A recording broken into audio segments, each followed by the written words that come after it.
Alright, so the first Hocus Pocus 2 teaser trailer dropped yesterday. We did a reaction video. If you haven't seen that, I'll leave a card up above somewhere. And now this trailer has left me with a few questions about what's going on in it, some of which I think we can explain. Others are going to be a little more difficult. So that's what we're going to cover in today's breakdown video. So needless to say, I'm super excited for this movie. I cannot wait. We're getting a good look at the three teenagers who are going to be releasing the Sanderson sisters yet again. Casey, Becca, and Izzy. From what I'm gathering in this trailer, one of them could possibly have ties to a witch. Now, we'll cover that in a few minutes, but as of right now, they just like normal, everyday, average teenagers going to school, and they have no idea what they're about to get themselves into. Now, I guess for the one girl's 16th birthday, they want to go do some little magic ritual, so they go to the, quote, magic shop, which happens to be the Sanderson sisters' home, which I think is completely hilarious because in the quick scene we get of the house in the trailer, it's in the middle of a main street. They completely built around the house that used to be out in the woods and is now completely suburbanized. We have a small sidewalk in front of it that's sitting directly on a main street with a trolley out front and multiple houses along the side, and it looks like the back of it. Now, what I like about this is that if you've ever been to Salem, this is exactly how it is there in real life. I went there, I think, was it last year or the year before? I don't say it's last year. Can't even keep my story straight. But the witch house in Salem is just like this. It's on a main street surrounded by normal, everyday, modern buildings.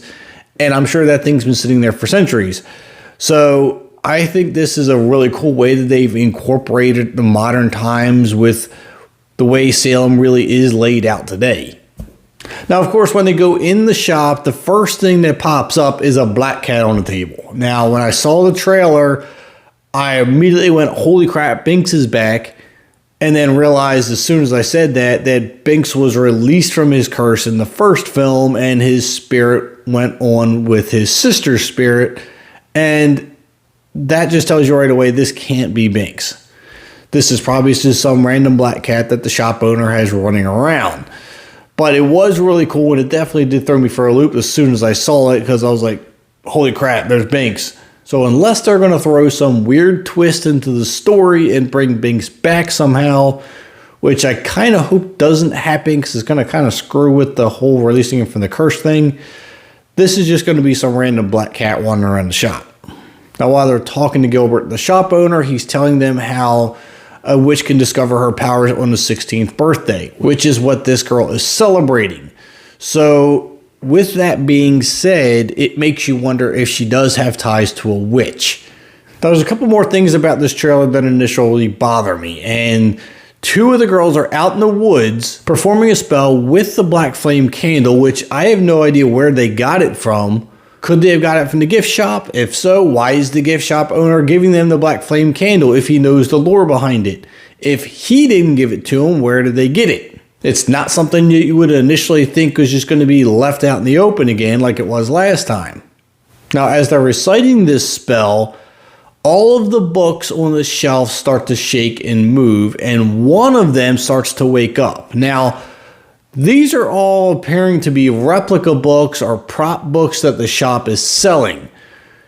If that's the case, why is a prop book waking up? And I can't imagine that the real book is going to be hiding amongst all the other proper replica books.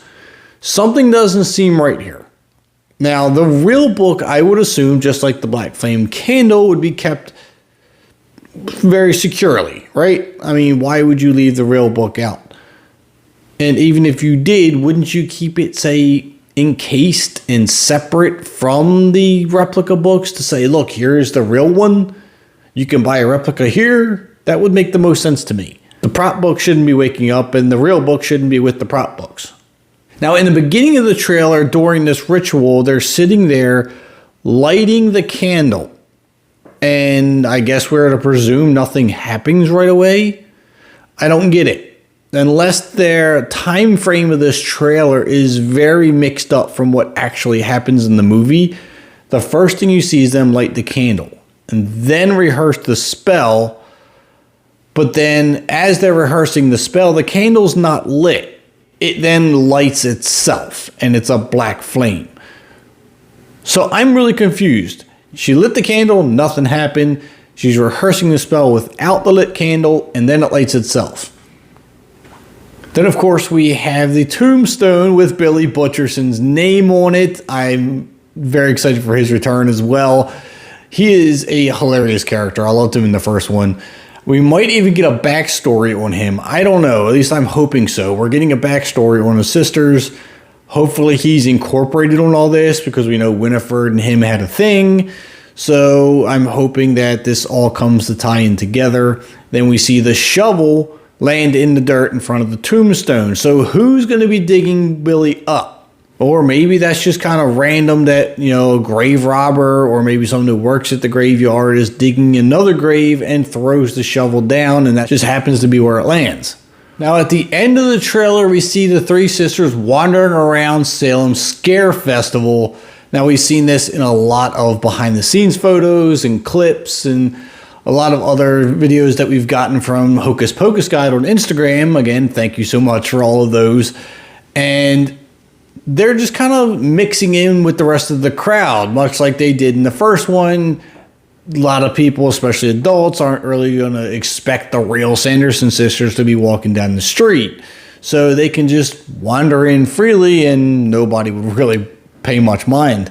Now, what I like about this short little clip that we get with the sisters is that it doesn't seem like the actresses have missed a beat at all. Bette Midler falls right back into the same role as Winifred.